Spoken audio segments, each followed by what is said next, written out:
దేవుని పరిశుద్ధ నామానికి మహిమ కలుగును గాక. ఈ వీడియో వీక్షిస్తున్న ప్రేక్షకులందరికీ క్రీస్తు ఘనమైన నామం పేరిట నా హృదయపూర్వక వందనాలు తెలియపరుస్తున్నాను. మీకు బాగా సుపరిచితుడైనటువంటి పంది ప్రవీణ్ అన్నటువంటి వాడు మీకు బాగా తెలుసు కదా. వీడు పందుల కంటే దారుణమైనటువంటి వ్యక్తి. వీడికి చదువు సంధ్య లేకుండా ఏదో యూట్యూబ్ ఛానల్ పెట్టుకొని గతంలో నేను క్రైస్తవ్యత్వాన్ని విడిచిపెట్టేశాను, యేసుక్రీస్తు దేవుడు కాదు, క్రైస్తవులారా మీరు కళ్ళు తెరుచుకోండి అని వీధి వీధి తిరుగుతూ పందిలాగా తప్పుడు ప్రచారాలు చేస్తున్నటువంటి దుర్మార్గుడు వీడు. వీడికి మాట్లాడటం కూడా సరిగ్గా రాదు. ఈ పంది ప్రవీణ్ గాడికి మాట్లాడటం కూడా సరిగ్గా లేదు. వాడికి జ్ఞానము లేదు, విచక్షణ విఘ్నత అంతకంటే లేదు. వీడు ఒక యూట్యూబ్ ఛానల్ పెట్టుకుంటే వీడు ఆల్మోస్ట్ ఒక అమాయకుడు టైప్. వీడిని కొంతమంది మతోన్మాదులు వాడుకొని ఆ స్టింగ్ ఆపరేషన్లు అవి ఇవే పనికిమాలిన చేష్టలు చేయిస్తున్నారు వీడిని వాడుకొని. వీడు మాట్లాడుతున్నాడు. 2 రోజుల క్రితం నాకు మన సిపిఎఫ్ మెంబర్స్ వీడికి సంబంధించిన లింక్ పంపించారు. నేను రాత్రి చూశాను ఆ లింక్. పాస్టర్ల కోసం వీడు తప్పుగా మాట్లాడుతూ దుష్ప్రచారం చేస్తున్నాడు. వీడు ఏం మాట్లాడాడు, అసలు ఎందుకు మాట్లాడుతున్నాడు, వీడి ఉద్దేశం ఏంటి, మనం విందాం ఒకసారి. చూడండి వీడు ఏమన్నాడో. నేను ఇంతకుముందు చెప్పా, పాకిస్తాన్ టెర్రరిస్టుల కంటే, అడవిలో ఉన్నటువంటి క్రూర మృగాల కంటే ఈ పాస్టర్లు చాలా ప్రమాదకరం అని చెప్పేసి నేను ఎన్నిసార్లు చెప్పానో మీకు అర్థమైందా? వీడు అంటున్నాడు, పంది ప్రవీణ్ గాడు, నేను ఇంతకుముందు చెప్పాను పాకిస్తాన్ టెర్రరిస్టుల కంటే ఉగ్రవాదుల కంటే పాస్టర్లు ప్రమాదకరమైన వ్యక్తులని వీడు ఇంతకుముందే చెప్పాడట. మరి ఎవరికి చెప్పాడో నాకు తెలియదు. పాస్టర్లట పాకిస్తాన్ టెర్రరిస్టుల కంటే ప్రమాదమట. అరే పంది ప్రవీణ్గా, నువ్వు ఎక్కడ చూసావురా పాస్టర్లు ప్రమాదకరమని? ఎవరిని చూసి మాట్లాడుతున్నాం, ఏది చూసి మాట్లాడుతున్నావు, ఏం తెలుసని మాట్లాడుతున్నావు? పాస్టర్ల కోసం నీకు పాస్టర్ల కోసం తక్కువ మాట్లాడితే 32 పళ్ళు రాలిపోతాయి. నీ ఆగడాలు చాలా ఎక్కువైపోతున్నాయిరా. మరి నువ్వు వెనకాతల ఎవరిని చూసుకొని విర్రవీగుతున్నావో, ఎవరిని చూసుకొని మాట్లాడుతున్నావో, నీ యొక్క ఆ కాన్ఫిడెన్స్ లెవెల్స్ ఏంటో నాకు అర్థం కావట్లా. మీ అమ్మ చక్కగా భక్తి చేసుకుంటూ ఉంది, ఆవిడ క్రైస్తవురాలు, అది మాకు తెలుసు. నువ్వెందుకురా ఇలా నోరు పారేసుకుని ఎప్పుడు పాస్టర్ల మీద పడేడుస్తుంటావు? పాస్టర్లు ఉగ్రవాదుల కంటే పాకిస్తాన్ టెర్రరిస్టుల కంటే ప్రమాదమా? ఏం ప్రమాదం చేశారా? పివి నరసింహారావు గారిని గతంలో ఆయన ప్రధానమంత్రిగా ఉన్నప్పుడు ఆయన్ని ఇంటర్వ్యూ చేస్తే వాళ్ళు ఇంటర్వ్యూ చేసిన వాళ్ళు ఒక ప్రశ్న అడిగారు జర్నలిస్టులు. ఏమన్నా తెలుసా? సార్, క్రైస్తవుల మీద మీ అభిప్రాయం ఏంటి? పాస్టర్లు మతాలని మారుస్తున్నారు కదా అంటే పివి నరసింహారావు గారు ఏం చెప్పారో తెలుసా ఆ జర్నలిస్టులకి? మతాలు మారుస్తారో లేదో మాకు తెలియదమ్మా, పాస్టర్లుగా పిలువబడే వాళ్ళు క్రైస్తవులు తాగుబోతులను మార్చారన్నట్టు నాకు తెలుసు, దొంగల్ని మార్చినట్టుగా నాకు తెలుసు, వ్యభిచారులని మార్చినట్టుగా నాకు తెలుసు, హంతకులని మార్చినట్టుగా నాకు తెలుసు, అల్లరి చిల్లరిగా తిరుగుతున్న వాళ్ళని మార్చినట్టుగా నాకు తెలుసు, కానీ మతాలని మార్చినట్టుగా నాకైతే తెలియదమ్మా అని పివి నరసింహారావు గారు చెప్పారా పంది ప్రవీణ్గా. అర్థం చేసుకో. పాస్టర్లు ఉగ్రవాదులని నోటికొచ్చినట్టు వాగుతున్నావు. ఎవరిని చూసుకొని వాగుతున్నావు, ఎవరిని చూసుకొని విర్రవిగుతున్నావు నాకు అర్థం కావటం లేదు. 32 పళ్ళు, మరలా చెప్తున్నాం, పళ్ళు మొత్తం రాలుతాయి, జాగ్రత్త. నోరు కాస్త దగ్గర పెట్టుకొని మాట్లాడు, నేనేం నిన్ను కొట్టను. నీకోసం వీడియో మాట్లాడడం కూడా నా టైం వేస్టే. కాకపోతే మా సిపిఎఫ్ మెంబర్స్ చాలామంది నీ లింక్ నాకు పంపించారు, వీడియో లింక్. అందుకు నేను స్పందించాల్సి వస్తుంది. లేదంటే నీ స్థాయికి నేను మాట్లాడాల్సిన పని కూడా నీకు లేదు. అర్థమైందా? పాస్టర్ల కోసం మాట్లాడేటప్పుడు ఒళ్ళు దగ్గర పెట్టుకొని మాట్లాడు. ఉగ్రవాదులు, తీవ్రవాదులు ఎక్కడ దాడి చేశారా పాస్టర్లు? ఎక్కడ టెర్రరిస్టులలాగా అటాకులు చేశారా పాస్టర్లు? ఎక్కడ బాంబులు వేశారా పాస్టర్లు? ఏ కుటుంబానికి, ఏ వ్యక్తులకి, ఏ గ్రామానికి, ఏ ఊరికి, ఏ రాష్ట్రానికి, ఏ దేశానికి హానికరంగా ఉన్నారా పాస్టర్లు? ఎవిడెన్స్ చూపించి మాట్లాడు. నీకు దమ్ము ధైర్యం ఉంటే ఎవిడెన్స్ చూపించి మాట్లాడరా.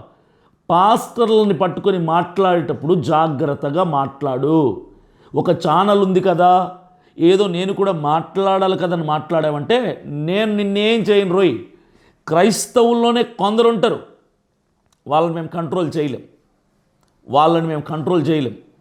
నీలాంటి పట్టుకొని దేహశుద్ధి చేస్తారు. జాగ్రత్తగా మాట్లాడు పాస్టర్లు, జాగ్రత్తగా మాట్లాడు. ఇంకా వీడేమంటున్నాడు వినండి. ఇప్పుడు వీటిని మనం చట్టపరంగా మనం ఏం చేయలేకపోవచ్చు, కానీ ఇలా మోసం చేసే వాళ్ళందరికీ మనము గుణపాఠం చెప్పే విధంగా మనం కూడా ఆ పరిధిలో మనం వెళ్ళాలి. ఇప్పుడు మనం ఎవడన్నా ప్రార్థనతో రోగాలు తగ్గుతాయని అన్న ప్రతి పాస్టర్ని కుక్కని కొట్టేట్టు కొడతాం. మనల్ని కూడా అరెస్ట్ చేయలేరు, మనల్ని కూడా కేసులు పెట్టలేరు. చట్టాలు వాళ్ళకి ఎలాగ ఉన్నాయి, మనకు కూడా అలాగే ఉంటాయి. వీడు అంటున్నాడు, ఎవరైనా పాస్టర్లు రోగాలు తగ్గిస్తాము ప్రార్థన చేస్తామంటే చట్టాన్ని ఉల్లంఘించి పరిధిని దాటి బియాండ్ లిమిట్స్కి వెళ్ళిపోయి చట్టాన్ని గౌరవించాల్సిన అవసరం లేదు, మనము కూడా కుక్కల్ని కొట్టినట్టు కొడదాం అంటున్నారు. గతంలో నువ్వు ఎక్కడో బాగా తిన్నట్టున్నావురా, పిచ్చి కుక్కను కొట్టినట్టు కొట్టుంటారు నిన్ను ఎవరో ఖచ్చితంగా. పాస్టర్లు ప్రార్థన చేస్తాం రోగాలు తగ్గుతాయంటే కుక్కను కొట్టినట్టు కొడతావా? అరే బుర్ర, బుద్ధి, జ్ఞానం, తెలివి, విచక్షణ, విజ్ఞత ఏమైనా ఉన్నాయరా నీకు? నోరుంది కదా, నోటికొచ్చినల్లా వాగుతున్నావు. నరం లేని నారుక ఎర్రివాగులు వాగినట్టుగా వాగేస్తున్నావు. నోరు అదుపులో పెట్టుకోరా తమ్ముడు. ఎందుకు నోరు పారేసుకుంటావు? ప్రార్థన చేస్తామని వస్తే కుక్కల్ని కొట్టినట్టు కొడతావా? ఎందుకు కొడతావు? మేమేమైనా మందు తాగమని చెప్తున్నామా? వ్యభిచారం చేయమని చెప్తున్నామా? దొంగతనాలు చేయమని చెప్తున్నామా? మోసాలు చేయమని చెప్తున్నామా? ఎందుకు కొడతావు? పాస్టర్లు ఏం చేస్తారు? మహా అయితే ప్రార్థన చేస్తారు. ఊళ్ళకి, పల్లెటూర్లకి, గ్రామాలకి, మారుమూల ప్రాంతాలకి డాక్టర్లు కొంతమంది వచ్చి మెడికల్ క్యాంప్స్ పెడతారు. మెడికల్ క్యాంపులు పెట్టడానికి వస్తే మేము కుక్కలను కొట్టినట్టు కొడతాం అనటం ఎంత తప్పో, ప్రార్థన చేయటానికి వచ్చిన పాస్టర్లను కూడా కుక్కలను కొట్టినట్టు కొడతామంట కూడా అంతే తప్పు. వీడు మనిషి కాదు కదా, వీడు పంది. ఈ పంది ప్రవీణ్ గాడు మనిషి కాదు కాబట్టి వాడు పందిలాగానే ప్రవర్తిస్తున్నాడు. ప్రార్థన చేస్తామంటే పాస్టర్లను కుక్కల్ని కొట్టినట్టు కొడతాడట వీడు. మరి ఎందుకు కొడతాడో అర్థం కావట్లేదు నాకు కూడా. రే నీకు బుర్ర బుద్ధి పనిచేస్తున్నారా? చట్టాన్ని ఉల్లంఘిస్తామని అంత ధైర్యంగా చెప్తున్నావే అంటే నీ మీద చట్టం యాక్షన్ తీసుకోదనా? చూస్తూ ఉండు, ఖచ్చితంగా నీ మీద మేమే కేసు ఫైల్ చేస్తాం, ఖచ్చితంగా ఎఫ్ఐఆర్ కూడా కట్టేస్తాం. ఈ ఒక్క కారణాన్ని బట్టి. దేని కారణాన్ని బట్టి? పాస్టర్లని మమ్మల్ని అన్నామని కాదు, చట్టాన్ని మేము ఉల్లంఘిస్తాం అని మాట్లాడుతున్నావే. ఒరే తిక్కలోడా, నిన్ను అడ్డం పెట్టుకొని ఎవడో నిన్ను ఆట ఆడిస్తున్నాడు రా. ఎందుకు భవిష్యత్ పోగొట్టుకుంటావు? నీకు చక్కగా కుటుంబం ఉంది, ఎందుకు కుటుంబానికి నువ్వు ఇలాంటి పనికిమాలిన మాటలు మాడి దూరం అయిపోయి జైలు పాలవుతావు? ఇంకా వీడేం మాట్లాడినాడు వినండి వీడి మాటల్లోనే. మనం ఇప్పుడు చట్టాన్ని అతిక్రమించి మనం ముందుకు వెళ్ళాల్సిన అవసరం ఎంత ఉంది. ఇది national human rights crime control bureau వాళ్ళు ఏం పిక్కుతున్నారు?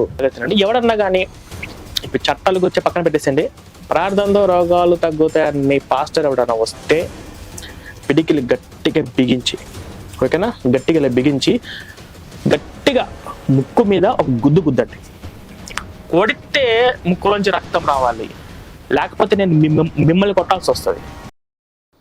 వీడు అంటున్నాడు పంది ప్రవీణ్ గాడు, ఎవరైనా పాస్టర్లు ప్రార్థన చేస్తాము అంటే పిడికిలు అంటే గట్టిగా బిగించాలట. పిడికిలు బాగా గట్టిగా అట్ట బిగించి ఆ పాస్టర్నంట కొడితే ముక్కులోంచి రక్తం రావాలట. వీడు చెప్పడం చట్టాన్ని అతిక్రమిద్దాం అంటున్నాడు ఓపెన్గా. మాకు చట్టం గౌరవం లేదంటున్నాడు ఓపెన్గా. పాస్టర్లు ఎవరైనా ప్రార్థన చేస్తామంటే పిడికిలు బిగించంటే ముక్కు మీద గుద్దాలంట, గుద్దితే రక్తం రావాలంట.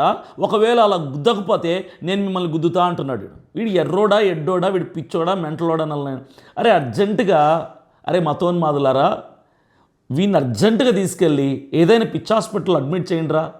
పాపం ఏదైనా డాక్టర్కి పిచ్చి హాస్పిటల్లో ఉన్న ఆ డాక్టర్కి చూపించండి. ఇన్ని పాపం పిచ్చి వాగుళ్ళు వాగుతున్నాడు. భయం భక్తి లేకుండా పోతుంది గవర్నమెంట్ అన్నా ఎవరన్నా కూడా. ముక్కు పగలు కొడతావురా పాస్టర్లది నువ్వు? దమ్ము ధైర్యం ఉంటే నువ్వు చేయరా పని. నీ అడ్రస్ ఏదో చెప్పురా పోని, మేము మీ ఇంటికి వస్తాం, నీకే ప్రార్థన చేయడానికి వస్తాం, మా ముక్కు పగలు కొట్టు చూద్దాం. నీకు ధైర్యం ఉంటే ముక్కు పగలు కొడితే రక్తం వస్తుందా? ముక్కు పగలు కొట్టుకుంటే నువ్వు మీ వాళ్ళని పగలు కొడతావా? మీ వాళ్ళ ముక్కు పగలు కొడతావా? ఏ ధైర్యం చూసుకొని మాట్లాడుతున్నావు నువ్వు అన్నది నాకు అర్థం కావట్లా. అరే పంది ప్రవీణ్, నీకే చెప్తున్నా, నోరు అదుపులో పెట్టుకో, జాగ్రత్త పెట్టుకుంటే మంచిది. లేదా ఖచ్చితంగా తోలు తీసేటోళ్ళు వస్తారు. ఎక్కడ పట్టుకుంటారు, పిచ్చి కుక్కని కొట్టినట్టు కొట్టి నిన్ను స్టేషన్లో అప్పు చెప్తారా. ఎందుకంటే నీలాంటి వాళ్ళు సొసైటీలో తిరగటం అంత మంచిది కాదు, క్షేమం కాదు. మతాల మధ్యలో చిచ్చు పెట్టి రెచ్చగొట్టే పనికి మాలిన నీలాంటి వెధవలు సొసైటీలో తిరగటం క్షేమకరం కాదు. ఇంకా వీడేమన్నాడు విందాం. కొట్టండి, కొట్టి ఇక్కడ రక్తం కారుతుంటే పాస్టర్ గారు ఆగండి, ఇప్పటికిప్పుడు మీరు స్వస్థత చేసుకోండి, మీ అంతటా మీ ముక్కులో రక్తం ఆపడని చెప్పి చెప్పండి.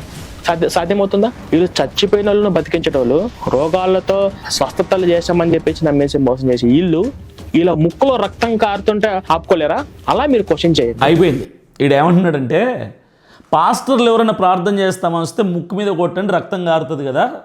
అప్పుడు వాళ్ళకి రక్తం కారినప్పుడు రక్తం కారకుండా నిన్ను నువ్వు స్వస్థపరచుకో, నిన్ను నువ్వు ప్రార్థన చేసుకో, నువ్వు స్వస్థపరచుకుంటే అప్పుడు మేము నమ్ముతాము.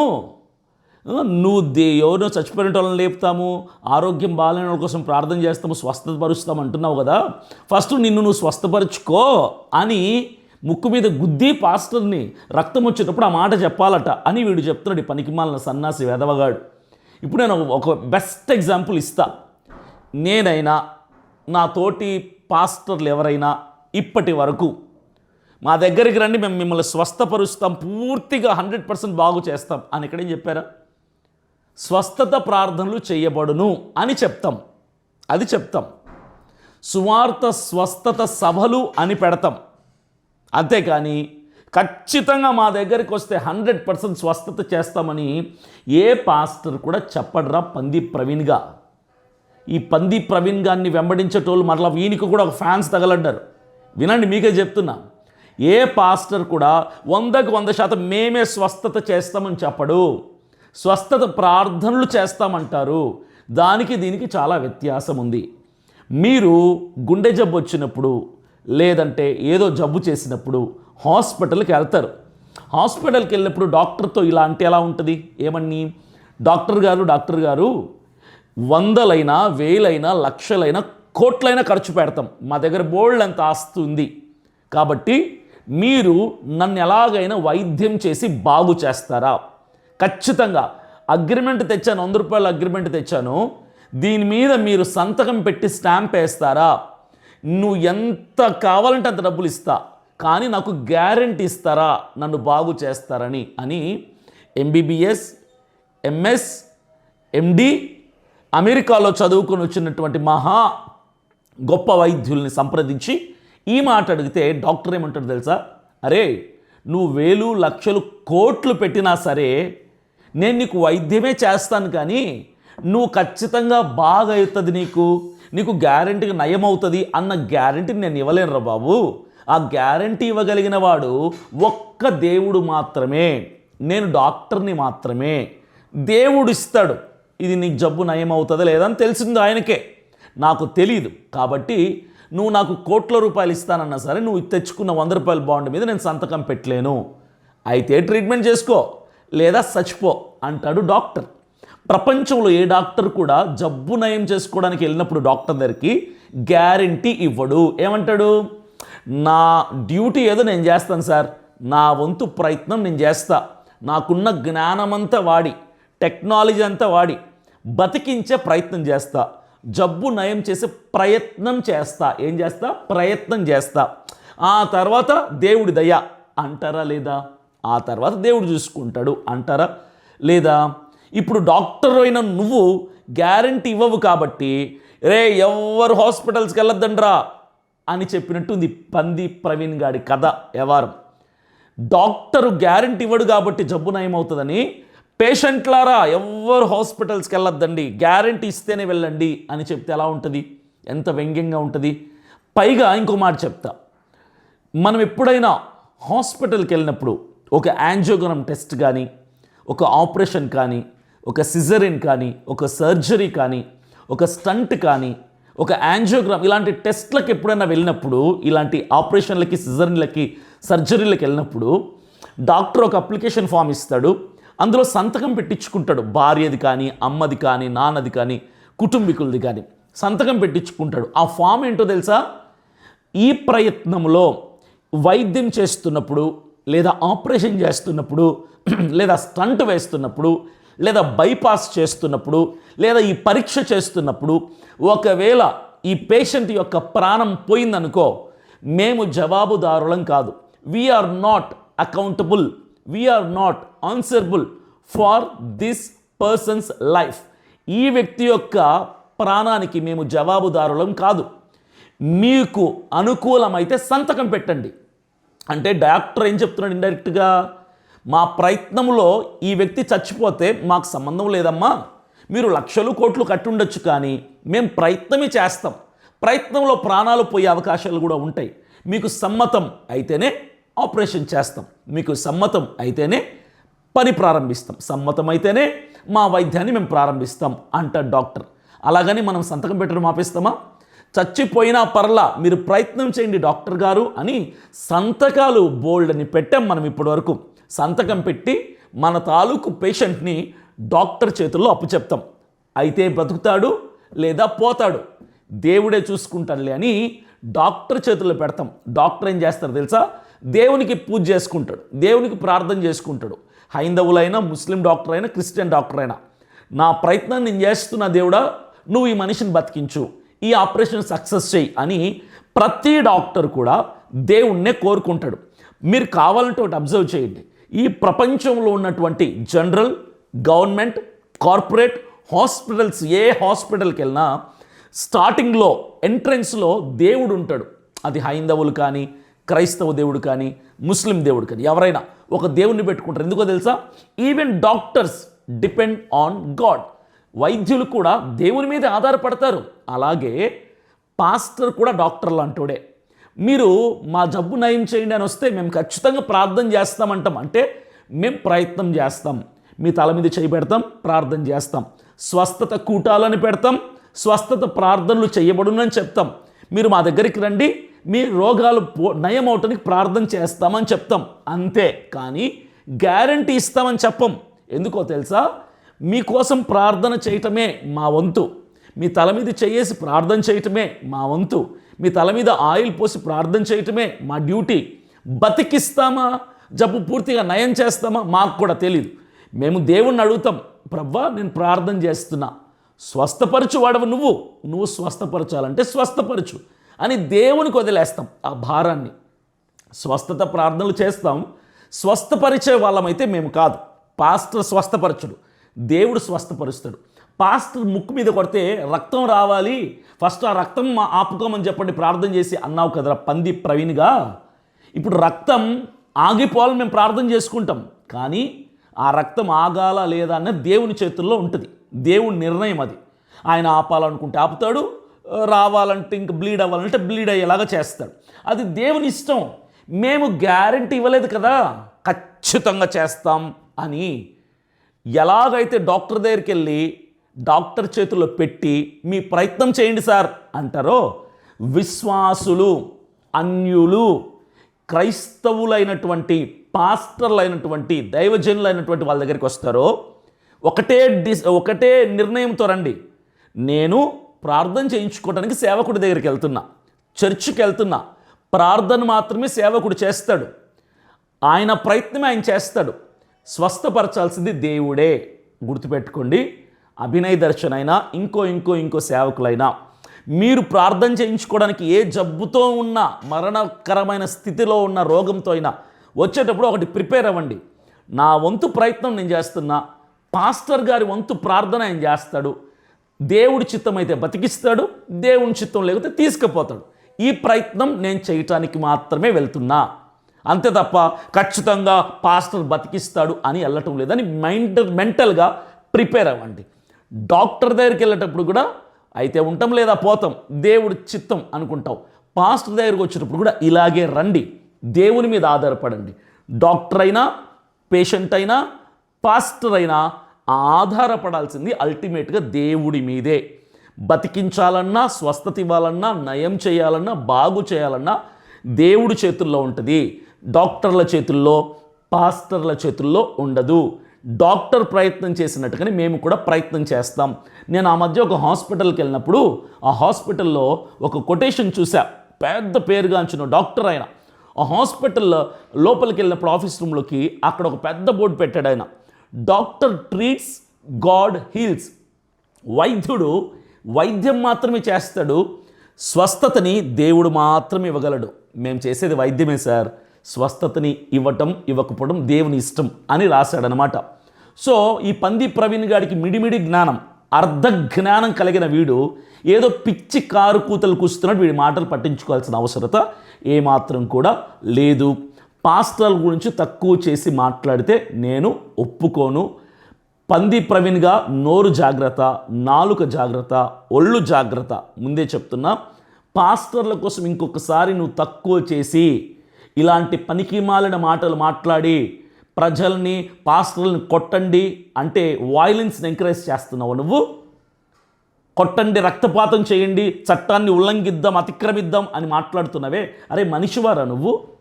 అంటే చట్టము, గవర్నమెంట్ డిపార్ట్మెంట్ భయం లేదా నీకు? ఇలాంటి నోటికి వచ్చిన మాటలు మాట్లాడుతున్నావు. నోరు జాగ్రత్త పెట్టుకొని మాట్లాడి ఇప్పటి నుంచి. అర్థమైంది కదా? చాలా స్పష్టమైనటువంటి వివరణ నేను ఇచ్చాను. God bless you. Thank you all.